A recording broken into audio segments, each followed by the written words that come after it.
bersama saya Denny Susanto. Terimalah salam dari saya. Namo Buddhaya.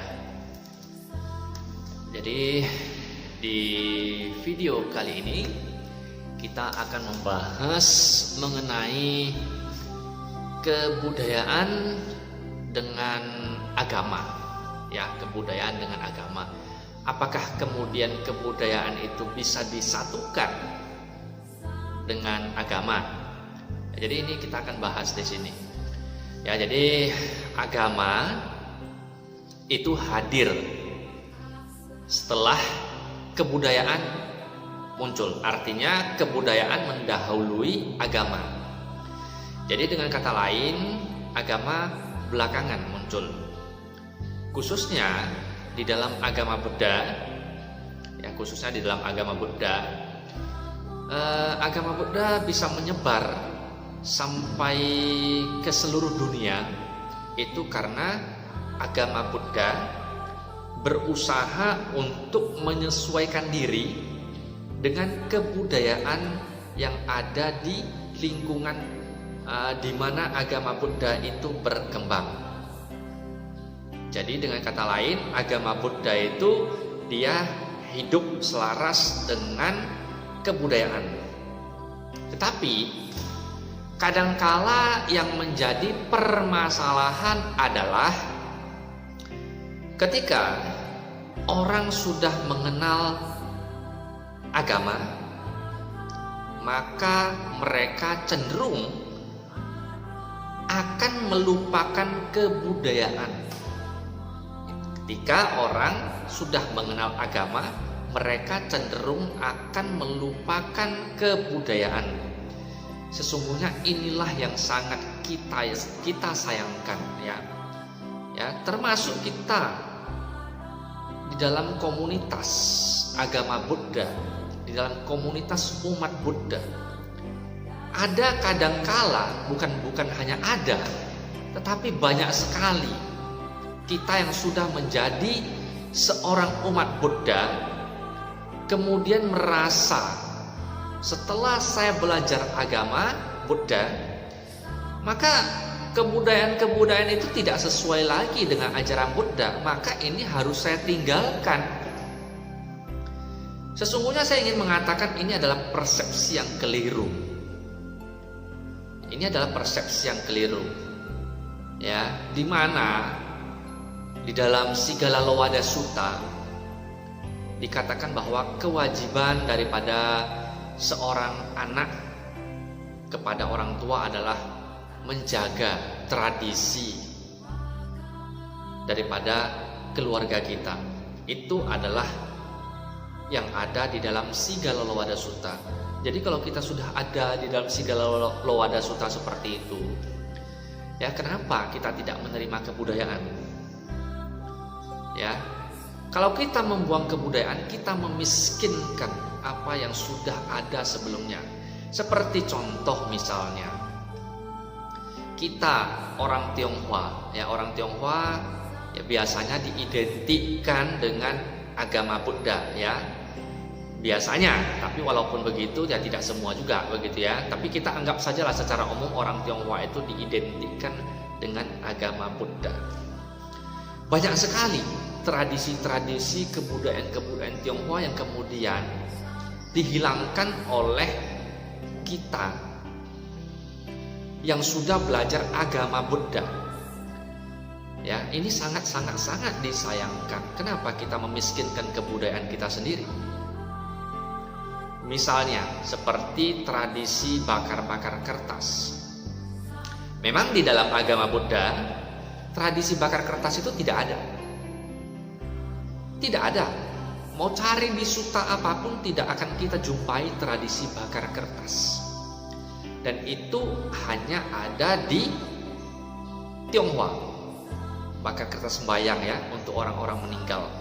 Itu hanya ada di orang-orang Tionghoa. Ya, lantas begitu kita mengenal agama Buddha, lantas itu kebudayaan seperti itu langsung dihilangkan.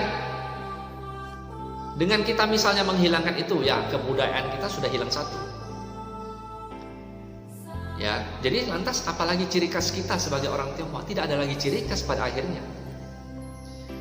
Ya, sementara di masa-masa awal perkembangan agama Buddha dimanapun itu, mereka selalu, ya, pemuka-pemuka agama Buddha kita selalu menyesuaikan ajaran Buddha dengan tradisi, dengan kebudayaan yang ada di sekitar. Makanya agama Buddha bisa berkembang pesat.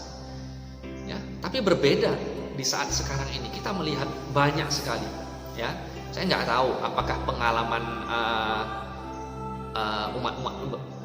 umat-umat Buddha sekarang jauh lebih baik daripada tokoh-tokoh agama di masa lampau yang mengembangkan ajaran Buddha sehingga bisa berkembang luar biasa di Indonesia ini. Ya, saya tidak tahu apakah seperti itu kondisinya. Saya rasa orang-orang atau pemuka-pemuka agama di zaman-zamannya penyebaran agama Buddha di Indonesia, ya mereka tentu lebih bijaksana, tapi mereka tidak berusaha menghilangkan.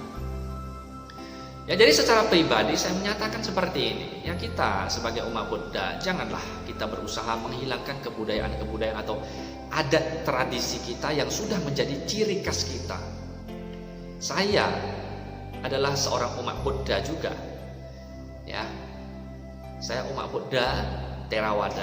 Tapi apakah saya menghilangkan tradisi membakar kertas? Tidak, saya tidak menghilangkan tradisi itu.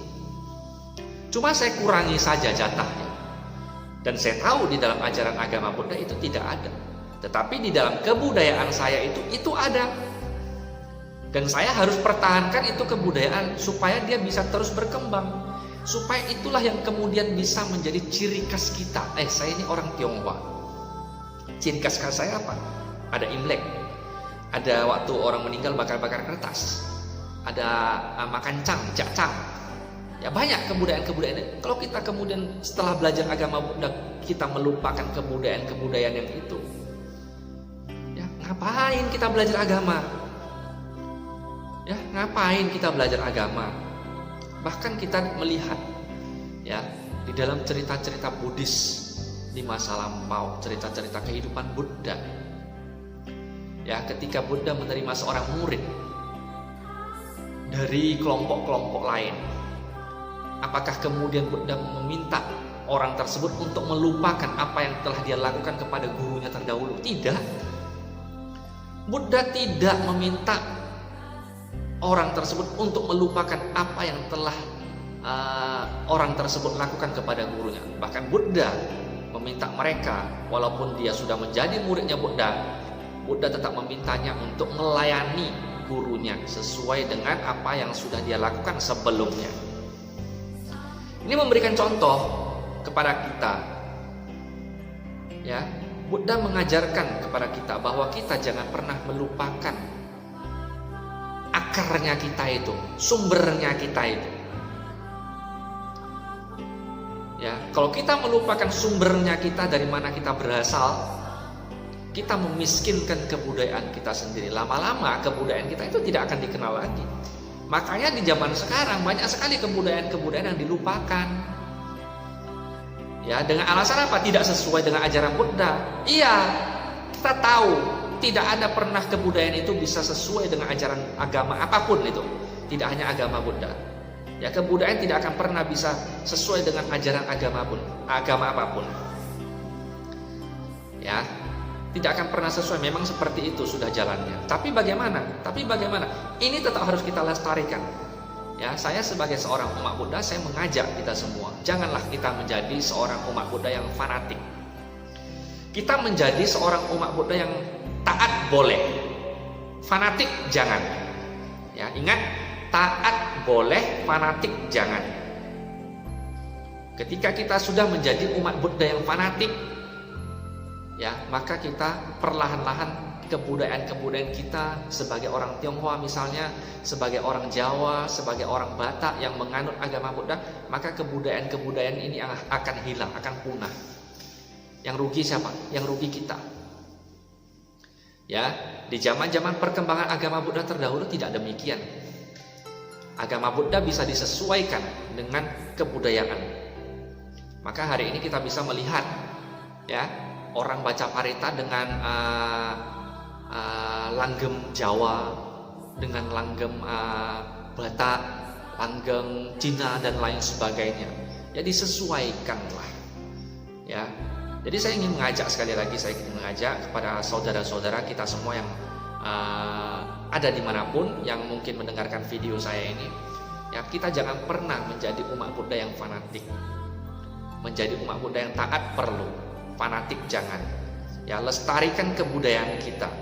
Lestarikan kebudayaan kita. Buddha sudah mengajarkan kepada kita, ya, dimana kita sebagai anak harus melestarikan, walaupun kita tahu itu tidak bermanfaat. Seperti yang saya bilang tadi, bakar-bakar kertas dalam agama Buddha tidak bermanfaat bagi sanak famili yang sudah meninggal.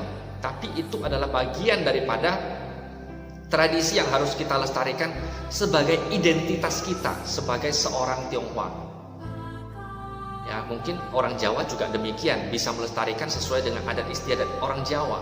Orang Batak juga demikian, dan orang-orang lain semuanya. Ya, jadi sekali lagi, jangan menjadi umat Buddha yang fanatik, tapi jadilah umat Buddha yang taat. Ya, mari kita lestarikan kebudayaan-kebudayaan kita. Semoga kebudayaan-kebudayaan kita terus berkembang sampai nanti kapan kita tidak pernah tahu. Ya, yang penting kalau kita bisa melestarikan kebudayaan kita, itu sudah sangat baik sekali.